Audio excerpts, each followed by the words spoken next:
আমি চলে গেলাম আমাদের বাড়ির পাশেই আর কি, গ্রামের বাড়ির পাশে একটি আর কি ধান ক্ষেতের দ্বীপে। তো এই দ্বীপের ভিতরে ভাই অনেক একটি মজা অন্যরকম বলতে গেলে। এই দ্বীপে আমি গোসল করে যা মজা পাইছি তা কখনো কোনোদিন পাই নাই। তো আমার চাচাতো ভাই আমাকে দেখাইতেছিল যে এই দ্বীপের পানিগুলা যে একেবারে পানির নিচ থেকে আসে। তো এখানে কোনো কারেন্টের সংযোগ নেই, এখানে আর কি তেলের মাধ্যমে 24 ঘন্টা এটা চলতে থাকে আর কি। এটা যখনই করা হয় যখন আপনার পানি আর কি গরমকালে যে একটা শীতের পরে যে একটা গরম আসে না, তখন এইটা আর কি মাস দুয়েক ডিপ মেশিনটা চালায়। তো ডিপ মেশিনটা চালানোর পরে দেখেন বারবার নামতেছি। আর তো অনেক মজা পাইতেছি, যে মজা পাইতেছি বলার বাইরে ভাই। আরেকটা কথা কি জানেন, এই ডিপ কিন্তু যদি কখনো ডিপ মেশিনে গোসল করার সুযোগ পান তখন গোসল করে নিয়েন ভাই। কারণ আমি বারবার নামতাছি উঠতেছি ভাই। এই দেখেন কি ফাইজলাম ওটা করতেছি, ছোটবেলায় ফিরে গেছি মনে হইতো। আবার রওনা দেবো, আবার আরেকবার নামবো।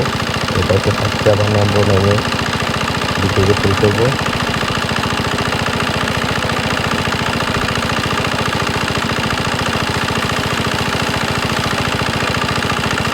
ভাই যত মাথা দিতেছি ততই ভালো লাগতেছে, মনে হইতেছে অমৃত ভাই।